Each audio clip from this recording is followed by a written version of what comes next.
आशा करता हूँ आप सब लोग अपने घर पे स्वस्थ और सुरक्षित होंगे। आज अपन इंग्लिश ग्रामर में chapter number 5 the verb kinds of verbs के अंदर स्टडी करेंगे। सभी बच्चे अपनी बुक्स ओपन कर लीजिए और पेज नंबर 15 पे आ जाइए। पेज नंबर 15 पे chapter number 5 the verb kind of verbs, verbs के जो काइंड्स हैं ना उसके बारे में आपको इस चैप्टर में बताया गया है। पेज नंबर 15 पे इसमें ए पैराग्राफ दिया हुआ है, look at the pictures and then read the sentences. Pictures को देखिए और सेंटेंसेस को पढ़िए। फर्स्ट सेंटेंस दिया हुआ है, an old man walks in the garden. एक ओल्ड मैन गार्डन के अंदर वॉक करता है या फिर घूमता है। तो उसमें जो वॉक्स वर्ड है ना, ये क्या है? वर्ब है। नेक्स्ट सेंटेंस देखिए, अ पोस्टमैन ब्रिंग्स लेटर्स। एक पोस्टमैन क्या लाता है अपने लिए? लेटर्स लेके आता है। तो ब्रिंग्स का मतलब होता है लेकर आना। तो ब्रिंग्स जो वर्ड आपको कलर किया हुआ दिख रहा है ना, ये वर्ब है। Sneha studies at night. Sneha night में पढ़ती है। Cats eat mouse.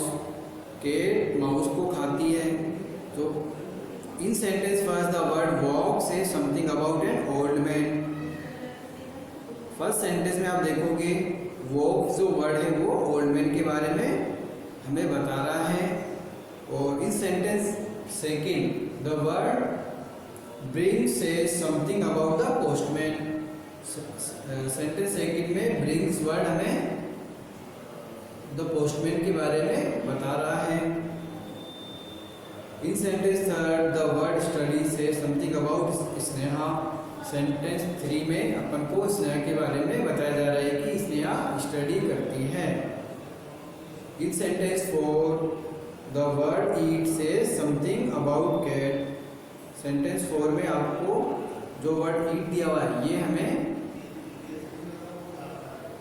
कैट के बारे में बता रहा है कि कैट क्या करती है? खाती है इसको, माउस को। न्यू पैराग्राफ स्टार्ट होगा। अब आपका ऑब्जेक्ट ऑफ अ वर्ब, एक वर्ब की object. Read the following sentences carefully. Sentences को आपको पढ़ना है। फर्स्ट जैसे कि दिया हुआ है, Neha kept the money. Neha money रखती है। Kept what indicates money. Kept जो वर्ड है वो हमें मनी के बारे में इंडिकेट करता है कि मनी रखती है कौन? नेहा। सेकेंड सेंटेंस है, the boy is flying a kite. Boy एक काइट को फ्लाई करता है या उड़ा रहा है। Is flying what indicates a kite. इस फ्लाइंग जो वर्ड है वो इंडिकेट करता है काइट को। अब इसमें देखोगे आप उन वर्ड्स में तो सब्जेक्ट को कर रहा था ना इंडिकेट, जो वर्ब थी वो सब्जेक्ट को इंडिकेट कर रही थी। और इन वर्ड में आप देखोगे तो ये ऑब्जेक्ट को इंडिकेट कर रहे हैं सभी वर्ब्स। जैसे कि केप्ट द मनी किसको रखती है? नेहा मनी को रखती है। The boy is flying a kite. Boy क्या करता है? पतंग उड़ाता है। तो ऑब्जेक्ट क्या है यहाँ पे? A kite. Rohan rights novels. Rohan novel लिखता है। क्या लिखता है रोहन? नोवेल्स। नोवेल्स के यहाँ पे ऑब्जेक्ट है। तो इस सेंटेंस में आपको ऑब्जेक्ट के बारे में वर्ब बता रही है। तो वर्ब सब्जेक्ट के लिए भी डिफाइन की जाती है और ऑब्जेक्ट के लिए भी यूज आती है। इफ वी आस्क व्हाट और whom after the verb, the answer we get is the object of the verb. यदि हमें वर्ब के बाद में पूछा जाए कि क्या और किसको, और इनके आंसर में we get the object of the verb, तो इनके आंसर में अपन को वर्ब का ऑब्जेक्ट ही यूज करना है। मतलब वो ऐसी वर्ब यूज होगी वहाँ पे जो ऑब्जेक्ट के बारे में डिफाइन कर रही हो, ऑब्जेक्ट के बारे में बता रही हो। इन केसेस में the above sentence show that the action passes on smoothly to something which we call the object of the verb. In above example cape is flying and writes are verbs. ऊपर के जो examples थे ना, इनमें cape is flying और writes के हैं, verbs हैं। They took money a kite and novels as object. इसमें टुक मनी अ काइट और नॉवेल्स क्या है, ऑब्जेक्ट हैं। और आपको ये डेफिनेशन भी नोटबुक के अंदर नोट डाउन करनी है। मैं स्टार मार्क कर देता हूँ। यहाँ पे एक तो आपको ये ब्लॉक दिया हुआ है जो, और एक ये आपको ब्रैकेट के अंदर डेफिनेशन दी गई है जो। इन दोनों को आप नोटबुक के अंदर नोट डाउन करोगे। Let's remember it, words that are added to the verbs to complete their meaning are called object. ऐसे वर्ड जो वर्ब के साथ में ऐड होते हैं सेंटेंस को कंप्लीट करने के लिए, उन्हीं को ऑब्जेक्ट कहते हैं। ऑब्जेक्ट आर आइदर नाउन्स और प्रोनाउंस। ऑब्जेक्ट नाउन्स और प्रोनाउन दोनों तरह के हो सकते हैं, होते भी हैं। Read the following sentences. First है सीमा बाउट कैंडल्स। सीमा कैंडल्स खरीदती, सीमा ने कैंडल खरीदी। तो कैंडल्स क्या है यहाँ पे, नाउन्स है ना, तो ऑब्जेक्ट यहाँ पे नाउन हो गया। सेकंड सेंटेंस है the girl open the door. The door क्या है यहाँ पे, ऑब्जेक्ट है। और जो दोनों वर्ड दिख रहे हैं आपको ब्लू कलर में, ये दोनों क्या है, वर्ब है।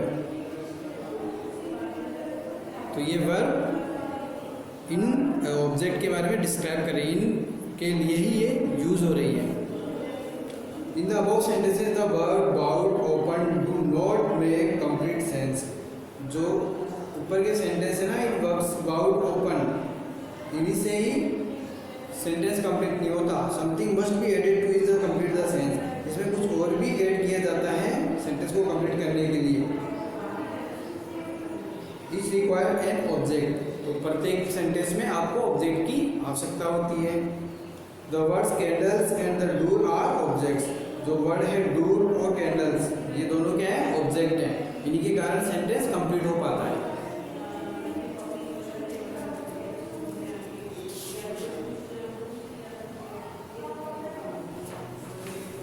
नेक्स्ट पेज पे जाइए।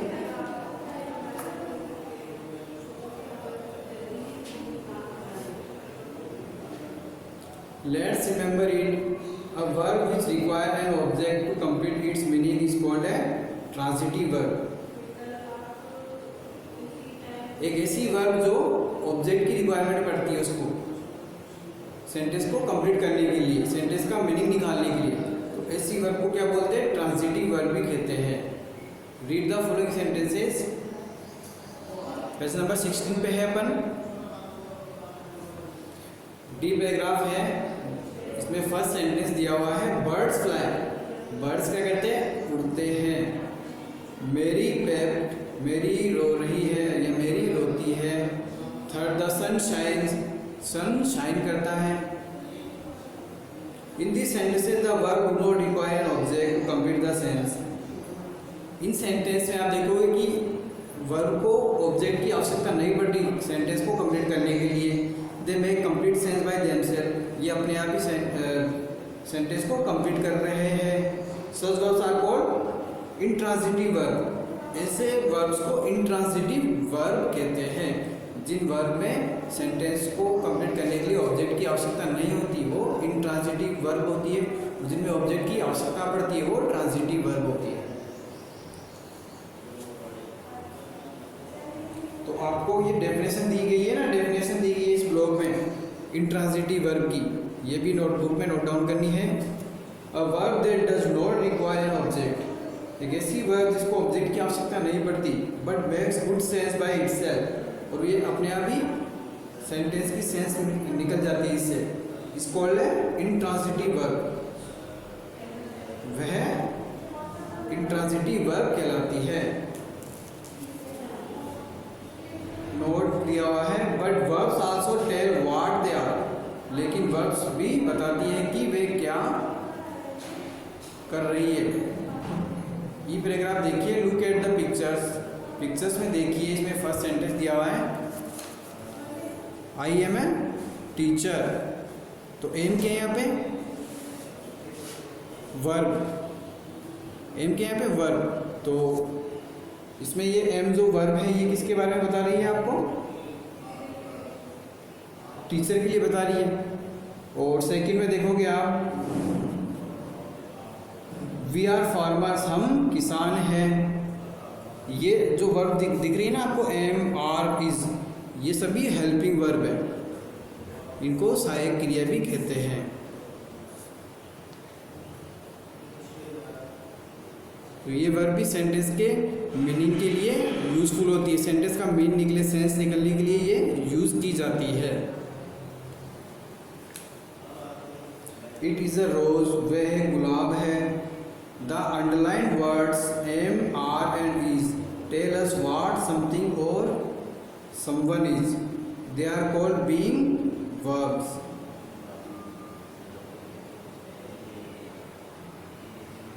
जो अंडरलाइन वर्ड्स, ये वर्ब दिख रही है ना आपको, words am comma are and is tell us, ये हमें बताती है व्हाट समथिंग और समवन इज, कि कौन क्या है उसके बारे में हमें बताती है। They are called being verbs, इनको बीइंग वर्ब्स भी कहते हैं। बीइंग वर्ब्स कैसी होती हैं?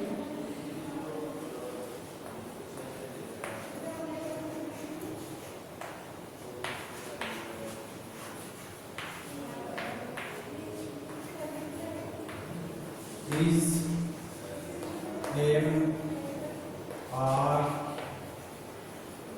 has, have, had, was, were, be,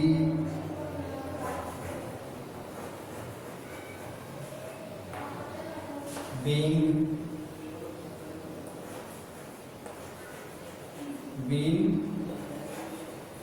etcetera, ये सभी बीइंग वर्ब्स या हेल्पिंग वर्ब्स होती है। एग्जाम्पल देखोगे आप, आई एम लेट टुडे, मैं आज लेट हो गया हूँ। तो इसमें देखोगे आप, इस सेंटेंस में एम जो वर्ड है ये बीइंग वर्ब है, या इसको हेल्पिंग वर्ब भी कहते हैं।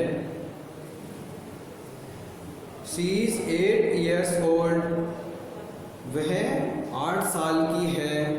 इसमें इज वर्ब, इज क्या है? बीइंग वर्ब है। Where are you going Sita, फिर आगे क्वेश्चन मार्क है। इसमें देखोगे आप, आर बीइंग वर्ब है। Sheela and her brother are still sleeping, Sheela और उसका भाई अभी भी सो रहे हैं। इस सेंटेंस में आर वर्ब है, या इसको बीइंग वर्ब भी कहते हैं ना। He was their youngest son, वह उनका सबसे छोटा लड़का है। तो वॉज के यहाँ पे being verb. They were angry, they had lost the match, वे गुस्सा हो गए, वे मैच हारने के कारण गुस्सा हो गए। एफ पैराग्राफ देखिए, verbs also tell us what people are saying, thinking and feeling, such verbs are called saying verbs. ऐसी वर्ब्स को सेइंग वर्ब्स भी कहते हैं। जैसे कि I promise I will help you, मैं आपसे प्रॉमिस करता हूँ कि मैं आपकी मदद करूँगा या तुम्हारी मदद करूँगा। इसमें जो प्रॉमिस वर्ड है क्या है? सेइंग वर्ब है।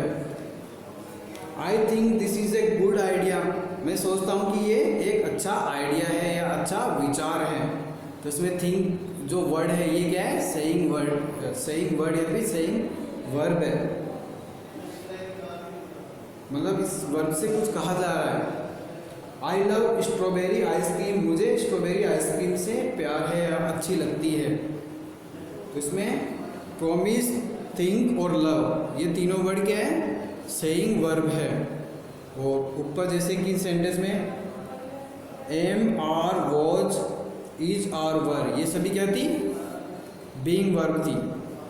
और मार्क कर सकते हो आज अपन यहाँ तक की स्टडी करेंगे। और आपका आज का होमवर्क यही है, जो मैंने आपको डेफिनेशन स्टार मार्क करवाई है ना, जैसे कि ये डेफिनेशन आपको लिखनी है नोटबुक के अंदर, और ये आपको बॉक्स में जो दी हुई है definition object of the verb के बारे में, ये भी आपको नोटबुक के अंदर नोट डाउन करनी है। और पेज नंबर 16 पे आपको ये एक और डेफिनेशन दी गई है। इन तीनों डेफिनेशन को आपको नोटबुक के अंदर नोट डाउन करना है और इनको समझना भी है। आगे अपन एक्सरसाइज नेक्स्ट क्लास में स्टार्ट करेंगे। आज के लिए इतना ही। Thank you very much, bye.